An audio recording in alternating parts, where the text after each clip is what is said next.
அனைத்து உள்ளங்களுக்கும் வணக்கங்க. இன்றைக்கி நம்மளுடைய வீடியோ பதிவில் ரிஷபராசியை சேர்ந்தவங்க அனைவருக்கும் ஏப்ரல் மாதம் 7ஆம் தேதி கிரகங்களுடைய மாற்றங்கள் நடக்குது. இதனால் உங்கள் வாழ்க்கையில் சில பல விஷயம்லாம் நடக்க போகுது. அந்த விஷயங்கள் என்ன, அந்த விஷயங்கள் உங்களுக்கு நன்மை தரக்கூடிய விஷயங்களா இல்லை தீமை தரக்கூடிய விஷயங்களா, மேலும் உங்கள் ராசி அதிபதி யார், உங்களுக்கு என்னென்ன விஷயங்கள்லாம் இஷ்டமான விஷயங்களாக இருக்கும், அது மட்டும் இல்லாமல் நீங்கள் என்ன மாதிரியான விஷயங்களை பரிகாரமாக பண்ணணும் அப்படிங்கிறத பற்றியும் தாங்க நம்ம இன்றைக்கி இந்த பதிவின் மூலிமா பார்க்க போகிறோம். இந்த பதிவில் சொல்லக்கூடிய அனைத்து விதமான ஆன்மீக தகவலுமே ரிஷபராசியை சேர்ந்தவங்களுக்கு ரொம்பவே பயன் தரக்கூடிய விஷயங்களாக தான் இருக்கக்கூடும். ஸோ வீடியோவை ஸ்கிப் பண்ணாமல் தொடர்ச்சியாக பாருங்கள். அது மட்டும் இல்லாமல் உங்களுக்கு மகாலட்சுமியை ரொம்ப ரொம்ப பிடிக்கும் அப்படின்னா அந்த வீடியோக்கு ஒரு லைக் பண்ணிவிட்டு உங்களுடைய நீண்ட நாள் நிறைவேறாத விஷயம் ஏதாவது இருந்தால் அதை வேண்டுதலாக நினச்சிட்டு நம்மளுடைய கமெண்ட் பாக்ஸில் மகாலட்சுமிக்கு போற்றி அப்படின்னு சொல்லிட்டு மறக்காமல் பதிவிடுங்க. இந்த சமயத்தில் நீங்கள் அந்த அம்மனை நினைத்து இந்த விஷயத்தை செய்யும்போது கண்டிப்பாக என்ன விஷயம் நடக்கணும்னு நினச்சிங்களோ அந்த விஷயத்தை கண்டிப்பாக அந்த அம்மன் நடத்தி தருவாங்க. ஸோ நம்பிக்கையோடு இந்த ஒரு விஷயத்தை பண்ணி பாருங்கள்.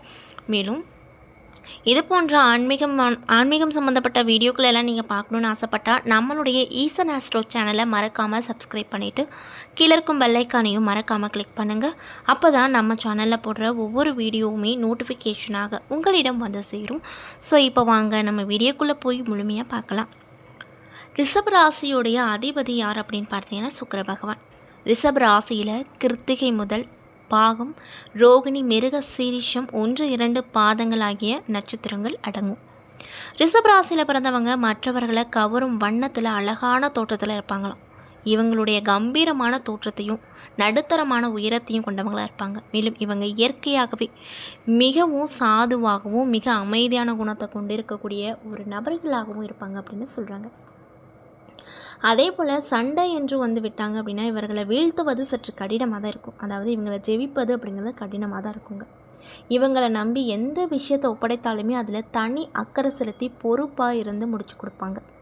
ரிஷபராசியில் பிறந்தவங்க சுயநலமாக இருப்பது அவங்களுக்கு பிடிக்காத ஒரு விஷயமா இருக்கும். ரிஷபராசிக்காரர்கள் பழகுவதில் இனிமையான குணத்தை கொண்டவர்களாக இருப்பாங்க. இவங்களுக்கு அடிக்கடி மாறாமல் ஒரே நிலையாக இருக்க அதிக விருப்பமுடையவங்களாக இருப்பாங்க. இவங்க கற்பனை கோட்டை கட்டி அதில் வாழ மகிழ மாட்டாங்க.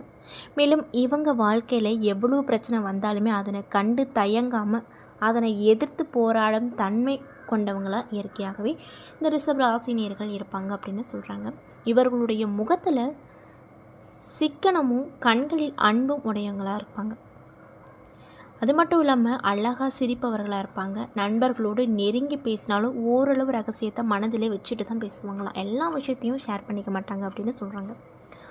இப்படிப்பட்ட நண்பர்களுக்கு இந்த ஏப்ரல் மாதம் 7ஆம் தேதிக்கு பிறகு என்னென்ன விஷயம்லாம் நிகழப்போகுது அப்படிங்கிறத பற்றி தொடர்ச்சியாக பார்க்கலாம். ஸோ வீடியோவை ஸ்கிப் பண்ணாமல் பாருங்கள். மேலும் ரிஷப ராசினியர்கள் யாராவது இந்த பதிவை பார்க்குறீங்க அப்படின்னா நான் சொன்னதெல்லாம் உங்களுக்கு கரெக்டாக இருந்துச்சு அப்படின்னா நம்மளுடைய கமெண்ட் பாக்ஸில் எஸ் அப்படின்னு சொல்லி மறக்காமல் பதிவிடுங்க. மேலும் கிரகநிலையை பொறுத்த வரைக்கும் ராசியில் குரு, தனவாக்கு குடும்பஸ்தானத்தில் செவ்வாய், பஞ்சமஸ்தானத்தில் கேது, தொழில் ஸ்தானத்தில் புதன், சனி, லாபஸ்தானத்தில் ராகு, சுக்கிரன், சூரியன், அயன சைன போகஸ்தானத்தில் சந்திரன் என கிரகங்கள் வலம் வருது. மேலும் கிரக மாற்றங்களானது எப்பப்போ என்னென்ன தேதிக்கு நடக்குதுன்னு பார்த்தீங்கன்னா 7/4/2025 அன்னைக்கு செவ்வாய் பகவான் வந்து தனவாக்கு குடும்பஸ்தானத்தில் இருந்து தைரிய வீரஸ்தானத்திற்கு மாறுறாரு. மேலும் 10/4/2025 அன்று புதன் பகவான் தொழில் ஸ்தானத்தில் இருந்து லாபஸ்தானத்திற்கு மாறப்போகிறார். மேலும் 14/4/2025 அன்று சூரிய பகவான் லாபஸ்தானத்தில் இருந்து அயன சைன போகஸ்தானத்திற்கு மாறப்போகிறாரு.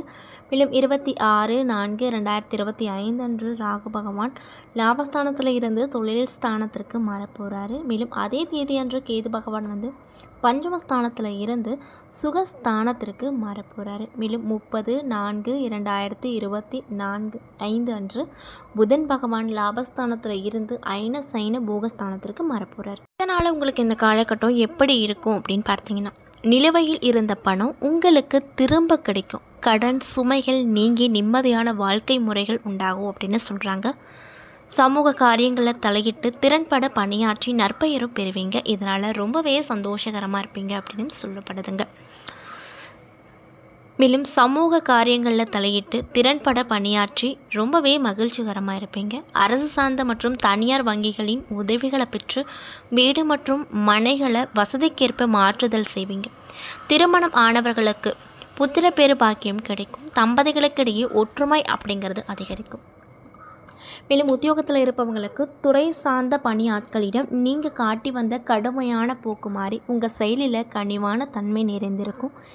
இதனால் நற்பெயர் பெறுவதோடு மட்டுமல்லாமல் ஊழியர்களின் எதிர்பாராத உதவிகளும் உங்கள் மனதை மகிழ்ச்சி கொள்ள செய்யும். வியாபாரம் செய்பவர்களுக்கு இந்த காலகட்டம் எப்படி இருக்குன்னு பார்த்தீங்கன்னா, பொருட்களை குத்தகை முறையில் வியாபாரம் செய்பவர்களுக்கு அதிகப்படியான லாபம் கிடைக்கும். மின்சாரம், கட்டுமானம், பொருள் விற்பனையில் ஈடுபட்டிருக்கக்கூடியவங்களுக்கு வளம் கிடைக்கும். தொழிலில் ஏற்பட்ட நிலுவை கடன்கள் அடைப்பதற்கு வாய்ப்பு கிடைக்கும். தொழிலுக்கு புதிய சொத்துக்கள் வாங்கக்கூடிய யோகம் பிறக்கும். மேலும் பெண்களாக இருக்கக்கூடியவங்களுக்கு இந்த காலகட்டம் எப்படி இருக்க போகுதுன்னு பார்த்தீங்கன்னா, சீரான வாய்ப்புகள் வந்தாலுமே அவ்வப்பொழுது குழப்பமான மனநிலையில் இருப்பீங்க. முன் யோசனையோடு திறன்படல் ரொம்ப அவசியம். அதாவது எந்த விஷயமாக இருந்தாலும் முன்னாடி யோசித்து அதுக்கப்புறம் செய்யுங்க. அவசரமாக எந்த ஒரு விஷயமும் பண்ணாதீங்க. குழந்தைகளின் கல்வியில் புதிய உற்சாகமும் நம்பிக்கையும் கிடைக்கும். அதே போல் கலைத்துறையில் இருக்கக்கூடியவங்களுக்கு தங்களுடைய திறமையை நன்கு பயன்படுத்தி ரசிகர்களிடம் புகழ் பெறுவதோடு மட்டுமல்லாமல் பொருளாதார வகையிலும் நிறைந்த முன்னேற்றத்தை பார்ப்பீங்க. புதிய கோவில்கள், நற்பணி பணிகளில் புதிய ஒப்பந்தங்கள் செய்வீங்க. மேலும் அரசியல் துறையில் இருக்கக்கூடியவங்களுக்கு இந்த காலகட்டம் எப்படி இருக்கும் அப்படின்னு பார்த்தீங்கன்னா, மக்களுக்காக சேவை செய்வதில் சில காலம் மந்தமாக செயல்பட்டு வந்தீர்கள். இனி எதிர்கால கனவுகளை மனதில் சுமந்து புதிய உத்வேகத்தோடு பணியாற்றுவீங்க. மேலும் ஆன்மீக எண்ணங்களும் உங்களுக்கு அதிகமாக தோன்றும். மாணவர்களாக இருக்கக்கூடியவங்களுக்கு தங்களுடைய படிப்பில் கவனம் செலுத்தி முதல்வர மாணவராக தேர்ச்சி பெறுவீங்க. மேலும் சக மாணவர்களின் பாடம் தொடர்பான சந்தேகங்களுக்கு உதவியும் செய்து ரொம்பவே மகிழ்ச்சிகரமாக காணப்படுவீங்க அப்படின்னு சொல்கிறாங்க. அதே போல் கார்த்திகை 2, 3, 4 பாத நட்சத்திர நண்பர்களுக்கு இந்த காலகட்டம் எப்படி இருக்குன்னு பார்த்தீங்கன்னா, திறமையான பேச்சின் மூலமாக எதையும் வெற்றிகரமாக செய்து முடிக்குது. அதில் ஆதாயமும் பெறுவீங்க. மேலும் எதிர்ப்புகள் அனைத்துமே உங்களுக்கு குறைய போகுது. பணவரத்து அப்படிங்கிறது அதிகரிக்கும். தடை நீங்கி காரியங்களில் வெற்றிகரமாக நடத்தி முடித்து காட்டுவீங்க. நீண்ட நாட்களாக இழுபறியாக இருந்த ஒரு காரியத்தில் சாதகமான பலன்கள் கிடைக்கும். மேலும் மற்றவர்களுக்காக வாதாடி வெற்றியும் பார்ப்பீங்க. அதே போல் ரோகிணி நட்சத்திர அன்பர்களுக்கு இந்த காலகட்டம் எப்படி இருக்கும் அப்படின்னு பார்த்தீங்கன்னா, கணவன் மனைவிக்கிடையே திடீர் கருத்து வேற்றுமை ஏற்பட்டு அதற்கு பின்னர் சரியாகும். குடும்ப விஷயங்களை சரியான முடிவுக்கு வர முடியாத தடுமாற்றம் ஏற்படும். உறவினர்களோடு பேசும்போது மட்டும் நீங்கள் கவனமாக இருங்க. வாகனங்களில் செல்லும்போதும் பயணங்களை மேற்கொள்ளும் போது ரொம்ப கவனமாக இருப்பது நல்லது அப்படின்னு சொல்கிறாங்க.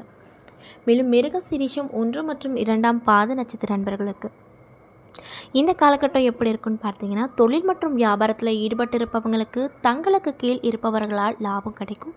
பழைய பாக்கிகள் வசூல் செய்வதில் வேகம் காட்டுவீங்க. தேவையான சரக்குகள் கையிருப்பு இருக்கும். உத்தியோகத்தில் இருப்பவங்களுக்கு எதையும் செய்து முடிப்பதில் துணிச்சல் உண்டாகும். எதிர்பார்த்த பண உதவிகள் கிடைக்கும். எதிர்பார்த்த இட மாற்றங்களும் உண்டாகும் அப்படின்னு சொல்லப்படுதுங்க. மேலும் நீங்கள் என்ன மாதிரி விஷயம் பரிகாரமாக பண்ணணும்னு பார்த்தீங்கன்னா, வெள்ளிக்கிழமை தோறும் அருகில் இருக்கக்கூடிய பெருமாள் கோவிலுக்கு சென்று வாருங்க. கண்டிப்பாக உங்கள் பிரச்சனைகள் அனைத்திற்கும் ஒரு நல்ல தீர்வானது கண்டிப்பாக கிடைக்கும். மேலும் உங்களுக்கு அதிர்ஷ்டம் தரக்கூடிய நாட்கள் திங்கள், வியாழன். சந்திராஷ்டம தினங்கள் 18, 19, 20. அதிர்ஷ்டம் தரக்கூடிய தினங்கள் 11, 12 அப்படின்னு சொல்லப்படுதுங்க. என்ன நண்பர்களே, இந்த வீடியோ பதிவுகளில் நம்ம ரிஷபராசியை சேர்ந்தவங்க அனைவருக்குமே ஏப்ரல் 7ஆம் தேதிக்கு பிறகு கிரகங்களுடைய மாற்றம் அடிப்படையில் என்னென்ன விதமான நற்பலன்களெல்லாம் நீங்கள் பெற போகிறீங்க அப்படிங்கிறத பற்றி தெளிவாகவும் விரிவாகவும் இந்த பதிவின் மூலிமா நம்ம பார்த்துருப்போம். இந்த பதிவில் சொல்லப்பட்டிருக்கக்கூடிய அனைத்து விதமான தகவலுமே இந்த ரிஷபராசியை சேர்ந்தவங்களுக்கு ரொம்பவே பயன் தரக்கூடிய விஷயங்களாக தான் அமைஞ்சிருக்குங்க. ஸோ வீடியோ பிடிச்சிருந்தால் லைக் பண்ணுங்கள், ஷேர் பண்ணுங்கள். அது மட்டும் இல்லாமல் இது போன்ற ஆன்மீகம் சம்மந்தப்பட்ட வீடியோக்களெல்லாம் நீங்கள் பார்க்கணுன்னு நினச்சா நம்மளுடைய ஈசன் ஆஸ்ட்ரோ சேனலை மறக்காமல் சப்ஸ்கிரைப் பண்ணிவிட்டு கீழே இருக்கும் பெல்லைக்கானையும் மறக்காமல் கிளிக் பண்ணுங்கள். அப்போ தான் நம்ம சேனலில் போடுற ஒவ்வொரு வீடியோவுமே உங்களுக்கு நோட்டிஃபிகேஷனாக வந்து சேரும். நன்றி.